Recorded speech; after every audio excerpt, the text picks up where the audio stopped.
This is the Quartz V2 made by Selah Effects. It's the second one I've bought, and I'll probably end up sticking one on every pedal board that I have. Here's the first one I bought. It's on a pedal board that I take around for session work here in Nashville. And it's kind of the command center for this pedal board, and it really speeds up how I use some of these effects. For a long time I used the Line 6 M series pedals like the M9, M5. But now I'm using the HX, and I think it's better sounding effects, and there's a lot more of them, and there's a lot more versatility to the pedal, especially when you couple it with one of these Quartz controllers. And here it is doing tap tempo. You can see how on the H9 it's following it, it's MIDI'd up. And it also sends tempo pulses to like this Electro-Harmonix Canyon. It's a lot more accurate than when I try to tap it in on the Canyon pedal itself. Also on the HX you can see where it's getting its external BPM and clock. And you can tap the tempo into the Quartz with the foot switch, or you can dial it in with the tempo knob there on the right. Also, I'm using the Q expander made by Selah that's hooked up to the Quartz, and it gives you a ton more functionality to the pedal. So here I'm switching presets on the Quartz, and I'm using those first 4 presets to switch snapshots on the HX effects.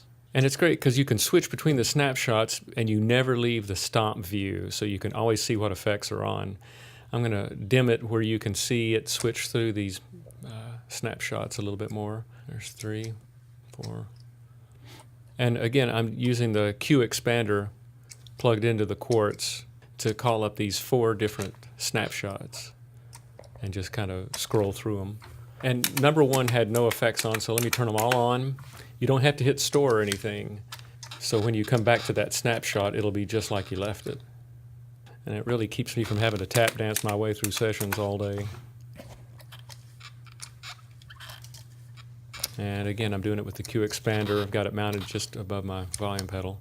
Now this next part goes a little deeper, so bear with me on this. The Quartz has over 100 presets on it, and I use the first 4, like I showed you, just to do snapshot mode. And then from there up, I use it to recall presets on the HX. And these presets contain effects that I've programmed ahead of time.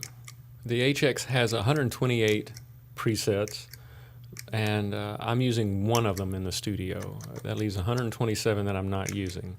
Now each preset in stomp mode gives you 6 visible effects that you can recall. So here I've got some presets that have delays that I've ahead of time programmed and set them how I like them, and I'll copy and paste them down into that first preset that I do use. Next are tremolos, and you can see that I've got the screen color changes with the color of the effects. So green delays, blue modulations. It's really a fast way to pull up effects that you know are going to be set to the way you like them set. And I've got some pages of EQs and overdrives set up the way I like them. And that's just some of the stuff that the Quartz will do. You can go on their website and check out some of the features and see what other stuff would work for you on your pedal board and on your rig. I want to check out this overdrive, by the way. It's got a MIDI input where you can switch between some of the modes on it. And one of the things that's really impressive about these guys is that I've made 3 different feature requests, and they have updated their firmware with those suggestions built in. They will listen to customers and customer requests, and they'll load up the new firmware on their website. You just plug a USB cable into your pedal and connect it to your computer, and with their program, update the pedal. Here's a view of the left side. It's got MIDI out, USB, click audio input, so it'll convert that into BPM, and that's a rare feature right there. It's got 4 jacks that you can send 4 different tap tempos out, 4 different musical subdivisions if you need to, and store that per preset.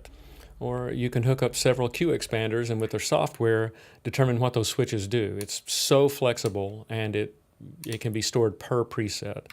And here I'm going through editing titles, and if I need to add a half a BPM to the tempo, I do it there. And also remember, I've got my preset titles here, but you could do song titles if you're using this for live. And you can see here on my delay presets, they're set to green to match the HX. And tremolos, all the modulations, I've set to blue to match the HX. It's just a convenient way to keep everything organized. And here's set list, if you're using this thing for live, very convenient. Here's your MIDI management page. It allows you to send out just about any kind of MIDI message, whether it's control, program change, note off, note on, pitch bend, really just about anything that you need to control your pedal board with. In fact, if you have a controller that's not that MIDI smart, you can use the Quartz to kind of fill in the potholes of what you need it to do from a MIDI standpoint, from a controller standpoint.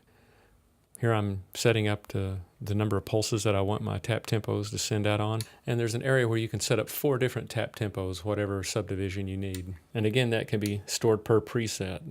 And then over here, you can set your foot switch function. Look at all the different features that it can do. That's when you press it, and then if you hold it, you can have a different function. So it's so flexible, it's kind of insane. And then if you add the Q expander on top of that, you've got 2 switches with 2 functions each. You got tap, and when you press it, and then also if you hold it, it can do a different function. And remember, you can connect 4 of those Q expanders up, so that's a ton of possibilities. So couldn't be happier with the way this thing is communicating with my pedal board and doing my tap tempos, doing my preset changes, and then the way it handles snapshots for the HX effects. So I think you can see why I'd want one on every pedal board. Thanks for checking this out.